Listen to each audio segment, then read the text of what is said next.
बिस्मिल्लाहिर्रहमानिर्रहीम। ये ईमेल उस बहन की तरफ से आया है जिसने परसों के दिन एक सवाल ईमेल किया था कि उसकी एक नॉन मुस्लिम सहेली है। जब इन दोनों के बीच में कम्युनिकेशन हुआ तो उसने कहा कि तुम मुसलमान भी जो है चाँद की इबादत वगैरह करते हो, तो हमने उसका जवाब दे दिए थे। तो उस बहन ने जो है मुझे शुक्रिया के लिए ईमेल किया है कि आपने इतने बेहतरीन तरीक़े से समझाया है, तो बहुत अच्छे तरीक़े से मुझे अंडरस्टैंडिंग हो चुकी है। नेक्स्ट टाइम से मैं इसी तरीक़े से अपनी जो नॉन मुस्लिम सहेलियां हैं या फ्रेंड्स हैं उन लोगों को समझाया करूँगी। तो बहुत अच्छी बात है माशाल्लाह हमारी ये जिस बहन ने ईमेल किया है। देखो हमारा तो काम ही है, क्योंकि मैं ख़ुद भी जो है ना हमारे बिरादरान वतन के साथ में ही काम करता हूँ, यानी जो हमारे नॉन मुस्लिम भाई है उन्हीं लोगों के साथ में मैं उठता बैठता भी हूँ, हमारा काम वगैरह चलता है।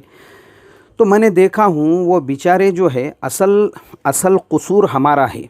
हमारा क्या कसूर है कि हमने आज तक उनको इस्लाम ही नहीं बताया, इस्लाम क्या है बोलकर, क्योंकि हमने इस्लाम को अपनी प्राइवेट प्रॉपर्टी समझ के रखा हुआ है। कुरान हमारी प्राइवेट प्रॉपर्टी है, इस्लाम हमारी प्राइवेट प्रॉपर्टी है। हज़रत मोहम्मद सल्लल्लाहु अलैहि वसल्लम को हमने अपनी प्राइवेट प्रॉपर्टी बनाया, यहाँ तक कि मस्जिदों को भी अपनी प्राइवेट प्रॉपर्टी बनाया। उनको कभी बुलाया ही नहीं ना, अपने से करीब ही नहीं किया। अगर हम उनको करीब करते थे, समझाते थे, उनके जहन में ये इश्काल नहीं आते थे। तो इसके लिए मैं तो हमेशा ये बात कहता हूँ, हमेशा आप देखना मेरे पुराने ऑडियोज़ वगैरह सुनना है आपको, कई मरतबा हर साल ईद के वक्त में तो मैं ऐलान भी करता हूँ, अपने मस्जिद में भी ऐलान करता हूँ कि हमारे हर गली में ईद मिलन प्रोग्राम होना चाहिए, हर मोहल्ले में होना चाहिए।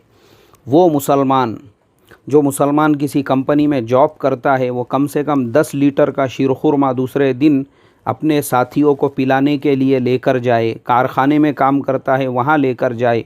जिसकी दुकान ऐसे मार्केट में है, जिस मार्केट में उसके पड़ोस में सब हमारे बिरादरान वतन की दुकानें हैं, वहाँ पे कम से कम 10 लीटर का शीरखुरमा दूसरे दिन लेकर जाए, अपने पड़ोस के सारे दुकान वालों को पिलाए, उनको करीब करें, हम अपने से मानूस करें। क्योंकि वो बेचारे जो है उनकी मिसाल ऐसी है, वो अननोन है, वो इस्लाम के बारे में ब्लाइंड है, वो ब्लाइंड इस्लाम के बारे में उनको कुछ मालूम ही नहीं है इस्लाम क्या है क्या नहीं है। तो क्या होता है उनके आपस के अंदर जो है ना बहुत सारी ऐसी गलत बातें चली हुई है, बहुत सारी चीज़ें।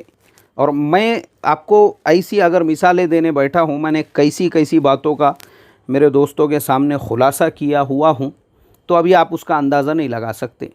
लेकिन जब आप उनको अच्छे ढंग से अच्छे तरीक़े से समझाओगे ना, तो वो इस्लाम के गिरविदा बनेंगे। और एक है बेचारा, एक नौ मुस्लिम है, नॉन मुस्लिम नहीं, नौ मुस्लिम है, नया ईमान में दाखिल हुआ, तो वो भी महाराष्ट्रियन ही है। मराठी के अंदर उसके कभी कभी मैं वीडियो देखता हूँ, तो एक वीडियो में उसका देख रहा था। अब तो माशाल्लाह आप उसको देखेंगे तो पहले यही नहीं पहचानोगे कि वो नौ मुस्लिम है बोलकर। उसको माशाल्लाह लंबी चौड़ी दाढ़ी है और अच्छे तरीक़े से अब तो वो एक सच्चा पक्का ईमान वाला है। तो रो कर वो बेचारा अपने बयानों में अक्सर ये बात कहता है कि देखो मुसलमानों जो ख़ानदानी है, तुम लोग असल में ज़ालिम हो, ज़ालिम इसलिए कि तुम्हारे साथ में जो रहने वाले हैं उनको कभी इस्लाम बताया ही नहीं ना यार।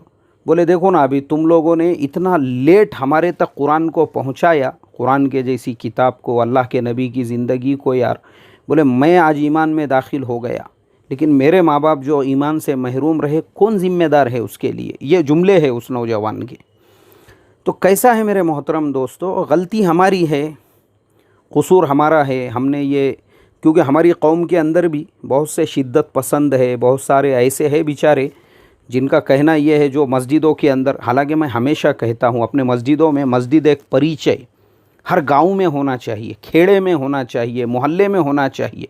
उस महल्ले के, उस बस्ती के जितने हमारे नॉन मुस्लिम भाई है, किसी भी समाज के रहो, हिंदू रहो, ब्राह्मण रहो, दलित समाज से रहो, मराठा समाज से रहो, फिर यार सिख समाज से रहो, फिर या वो पारसी समाज से रहो, जैन समाज से रहो, क्रिश्चियन रहो, कोई भी रहो, सबको हम एक दावत करें, अपने मस्जिदों में बुलाएं और बताएं उनको मस्जिद एक परिचय।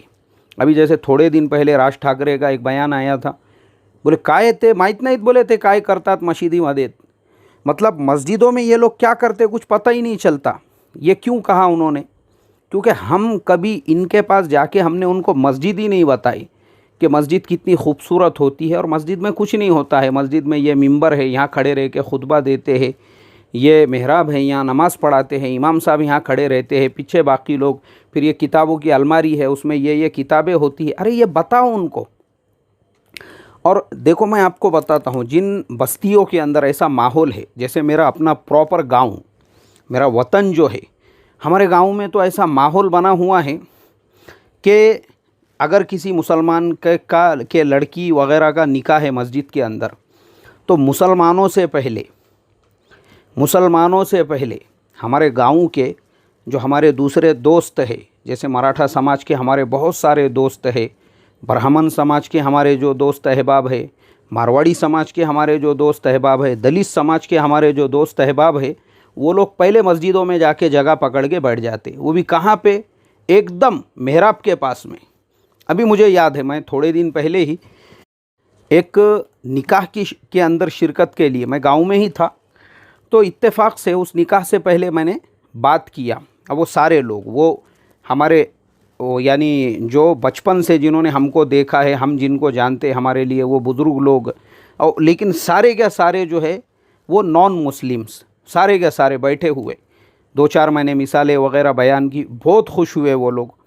तो कैसा है, मैं ये सब आपको इसलिए बता रहा हूँ कि जब मस्जिदों में हम उनको बुलाएंगे, मस्जिद एक परिचय इस तरीक़े से करेंगे, तो क्या होता है मेरे मोहतरम दोस्तों, गलत फ़हमियाँ दूर होती है। और वो गलत फ़हमियाँ दूर होने से क्या होता है, आज जो है ना, आज हमारे मुल्क में कुछ लोग पूरी एनर्जी इसी चीज़ पे लगा रहे हैं कि मुसलमानों के बारे में दूसरी कौमों को, समाजों को बज़्ज़न किया जाए। अब हमारा काम ऐसे टाइम पे क्या है, हम जो है अपने अखलाक और अपने किरदार और अपनाइयत से जो है ना उन समाजों को करीब करे, तो ही ये गलत फ़हमियाँ दूर हो सकती है।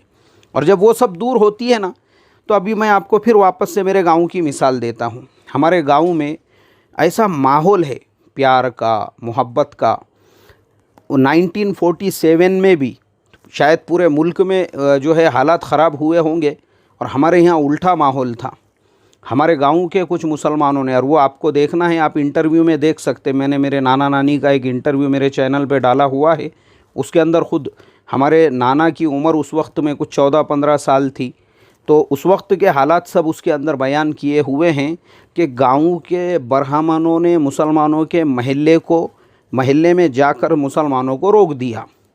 उन्होंने कहा कि तुम ये महल्ला छोड़कर और गांव छोड़कर जा नहीं सकते। मुसलमानों ने कहा कि हमारी तो जान जाने का ख़तरा है। उन लोगों ने कहा कि तुम्हारी जान की हिफाजत का सबसे पहले तो ज़िम्मेदार परमेश्वर अल्लाह ताला है, उसके बाद हमारे से जितना हो सकता है हम पूरे महल्ले की हिफाजत करेंगे। इसलिए कि अगर तुम लोग चले जाओगे, अरे बाबा ये तुम्हारी मस्जिदें हैं, तुम्हारी दरगाह है, तुम्हारे आशोर खाने हैं, ये तुम्हारे अलाव है, ये तुम्हारे सब जो जितनी भी चीज़ें हैं, कौन संभालेगा इसको? हम थोड़ी संभालने वाले हैं बोले। अब ये सब को अगर बाकी रखना है तो तुम लोगों को रहना पड़ेगा।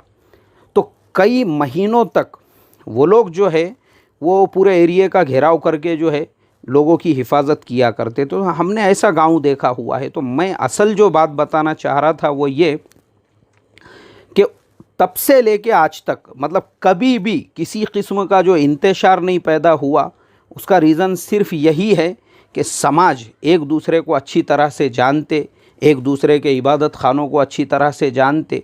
और इसीलिए आज भी जो पार्टनरशिप है बिज़नेसेस की, कारोबार की भी जो पार्टनरशिप है, वो मुसलमान और हमारे जो बिरादरान वतन है, चाहे मराठा समाज के हो, बम्मन समाज के हो, मारवाड़ी समाज के, दोनों की पार्टनरशिप में किसी का कुछ कारोबार चल रहा, किसी का कुछ कारोबार चल रहा है। और मैं आपको इतना लंबा चौड़ा सबक सुना रहा हूँ। मैं भी वहीं का किसान हूँ, शेतकरी हूँ, मेरी अपनी भी वहाँ पे ज़मीन है। लेकिन जो इंसान जिसके हवाले मैंने अपनी ज़मीन किया हुआ हूँ, वो मेरा पड़ोसी ही है, वो भी बेचारा हमारा बिरादरान वतन है, उसी के हवाले है। मुझे आज 3 साल हो चुके हैं, 3 साल मैंने कभी जाके भी नहीं देखा वहाँ पे। वो बेचारा ख़ुद उसको क्या करना है वो करता है, और मेरे एक भाई साहब रहते हैं, उनको हिसाब किताब दे के पैसे वगैरह सब उन्हीं के पास में दे देता है। तो ये लंबी चौड़ी स्टोरी ये मिसालें हम इसलिए बयान कर रहे हैं कि आज के हालात के एतबार से भी मुसलमानों की ये ज़िम्मेदारी बनती है, हमारे जो बिरादरान वतन हैं उनको समेट कर प्यार मोहब्बत से हम लेकर चले। ईद मिलन के हमारे गांव-गांव में प्रोग्राम हों, मस्जिद परिचय के हमारे गांव-गांव में प्रोग्राम हों, आपस में मेल जोल के उनके जो, जैसे मैंने एक बार कहा था 26 जनवरी के मौके पर कि डॉक्टर बाबा साहेब की जयंती वग़ैरह आती है, हम लोग हमारे दलित समाज के जो भाई है थोड़ा सराहे उनको, उनके दरमियान में मिठाई वग़ैरह तकसीम करें, खुश होते वो लोग। शिव जयंती आती है छत्रपति शिवाजी महाराज की, तो वैसे टाइम पे हम मिठाई वग़ैरह हम भी तकसीम करें कि भाई छत्रपति शिवाजी महाराज की फ़ौज में मुसलमान भी थे, उनके किले में आज भी मस्जिद है, मैं ख़ुद मेरी आँखों से देख कर आया हूँ शिवनेरी किला जो है। तो ये सब चीज़ों से क्या होता है, हम एक दूसरे को करीब कर सकते हैं। और हमारी कौम के जो कुछ शिद्दत पसंद है लोग मुझे फ़ोन लगा के मेरे से पूछ रहे, वो आपने शिव जयंती का कैसा बोले, आपने भीम जयंती का कैसा बोले। नहीं, तुम हमारे अल्लाह मियाँ हैं भाई, माफ़ करना हमारे से गलती हो गई, पहले तुम्हारे से NOC परमिशन लिए नहीं थे हमने, खुदा है ना तुम हमारे, तुमको तो हिसाब किताब देना है हमको, अल्लाह रहम का मामला फ़रमाए। इसलिए मेरे मोहतरम दोस्तों, प्यार मोहब्बत, आपस का जोड़ और आपस के अंदर मेल जोल, यही मसाइल का हल है। और इसी के ज़रिए से और इसी रास्ते से हम जो है ना, उदउ इला सबील रब्बिका बिल हिकमति वल मौइज़तिल हसना, उसका हक़ अदा कर सकते हैं और लोगों के लिए हिदायत के रास्तों को खोलेंगा तो अल्लाह, लेकिन हम ज़रिया बन सकते हैं। अल्लाह अमल की तौफ़ीक़ अता फ़रमाए।